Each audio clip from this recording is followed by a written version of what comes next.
Good afternoon. I'm Alexandra Klitina, a journalist with Kyiv. Today we are fortunate to have a short interview with Igor Smilyansky, the head of Ukrposhta. Ukrposhta is the national logistic and postal service of Ukraine. Hello, Igor. Hi everyone. Ukrposhta, as I told, the national logistic and postal service of Ukraine, and thank you for agreeing to this interview. Please, could you describe the changes that company activities that were imposed? What are the biggest challenges at the moment? Well, obviously the biggest one is the roads and war action, where every day we have to reassess where and how we can deliver. If we talk about eastern part of Ukraine, obviously it's day-to-day assessment, and every day we make a decision where we can go and how we can go. If we're moving westward, then it's a question of, for example, the Kyiv region or Chernihiv region is the question where the miners finish their work and it's safe to go. So, for example, Sumy, Chernihiv, Kyiv region is the question of whether it's safe to go. And when we talk about western part, obviously it's logistics that need to handle and take into consideration roadblocks and curfew. So people need to get to work. Obviously people need to be able to come back from work.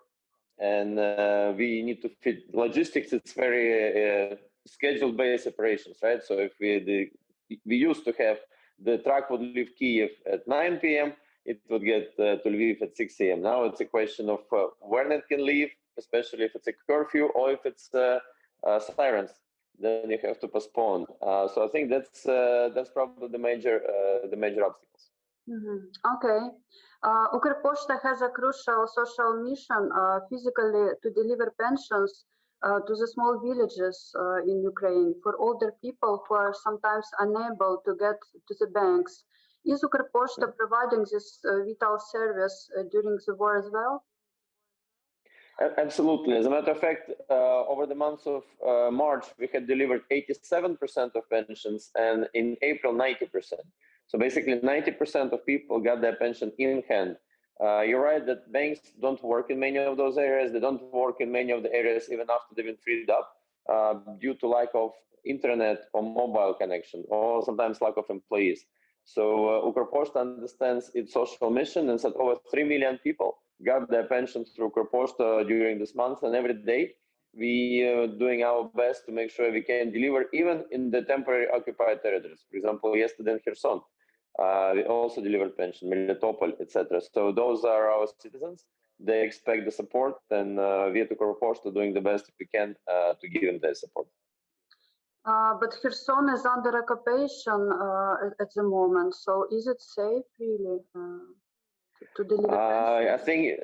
I think the definition of safe after February 24th is all relative, but again, we work where we can. Again, as I mentioned, every day at 6 a.m. or 7 a.m. we assess where it's safe to work. Like, for example, Mykolaiv today, there was bombardment. Several of our trucks were now has been bombarded, and we had to restore them. But nevertheless, after that, we assessed that it was safe to go, and we started working. So in Nikolaev, there are over 171 branches open today. In Kherson, same, over 117.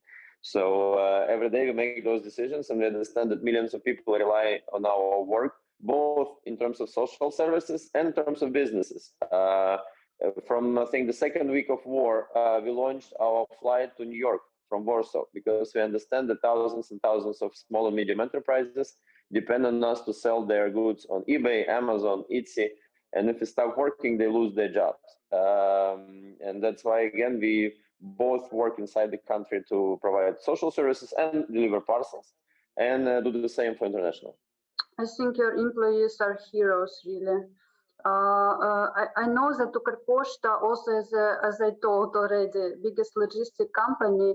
And is Ukrposhta taking part in evacuation or humanitarian aid missions at the moment?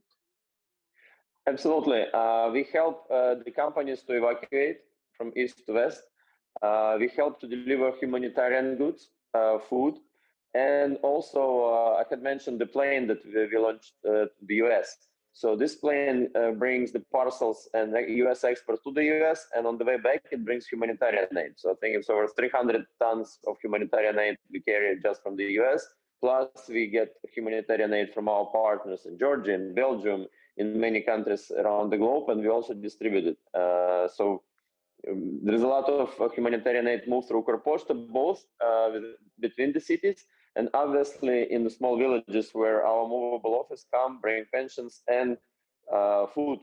Usually it's the food sets for basic food for people who especially been under occupation and right now really need our support. So yes, humanitarian mission has been one of our key priorities over the past 2 months, and I think will continue for some time. Hopefully the situation stabilizes and people go back to normal. Once sort of those regions go back to normal, we focus more on the business issues. Yeah, that's impressive. I would like to mention that Ukrposhta's postage stamp with the Russian warship became extremely popular. There are lines with people who are willing to purchase this famous stamp, and actually I'm lucky to have one. It was actually hard to get. And I would like to ask you about is your team planning new illustration stamps and what are the plots? Maybe you can share with us a bit. Sure. The next one will be a Russian warship done. So this is the sort of to close the series. This stamp will be issued. We don't announce the date yet, but between I think it will be the week of 15th of May. So in the middle of the May, we're getting ready. I'm sure people will like it. So they will have the full series where the ship was sent and now the ship is done. So hopefully we expect it to launch, and happy to see everyone to buying them as well. We'll announce a little later where and how we're going to launch it.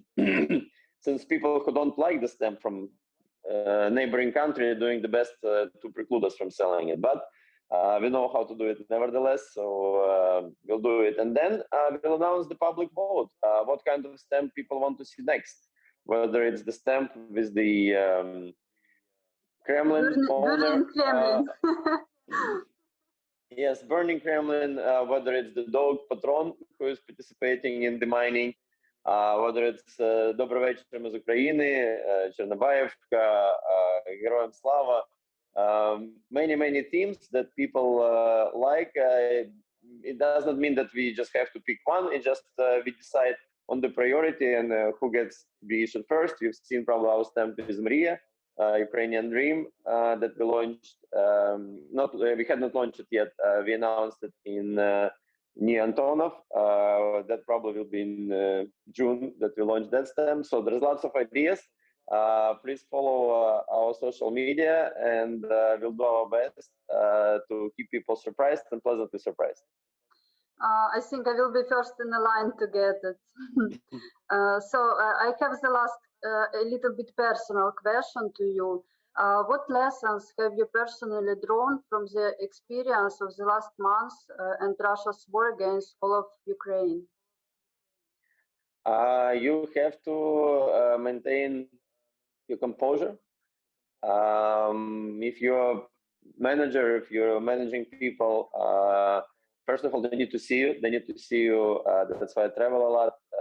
I want to see how it's done in places, and then they need. You have to make a decision. Sometimes it's hard to make a decision emotionally, but you have to focus on the key priorities because from your decisions, millions of people depend on how you make it. Sometimes you have to again constrain yourself. But I think the main point is to keep your focus on winning this war and do the best when it's hard. Sometimes it's not black and white, sometimes it's tough. But as long as you keep your focus on winning, then all decisions are easier to make.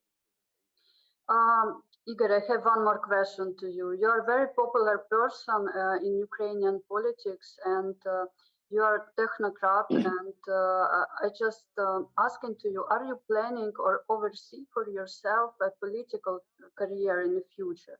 because I think Ukraine would need people like you to do more and more to, for example, join the European Union and so on. No, that's definitely not on my agenda. As you mentioned, I'm technocrat. I'm not a politician. I like to say the things I like to say, and politicians can. So I like what I do.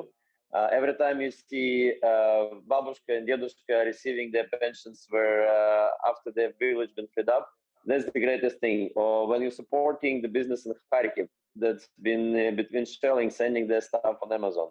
I think that's the great feeling that I get the pleasure of. So no, I would like to stay. Well, first of all, I'd like to stay in business. I would like to take a break and spend some time with my family after we win on the beach by the sea. So that's my plan. But definitely, so political activity definitely not on my agenda.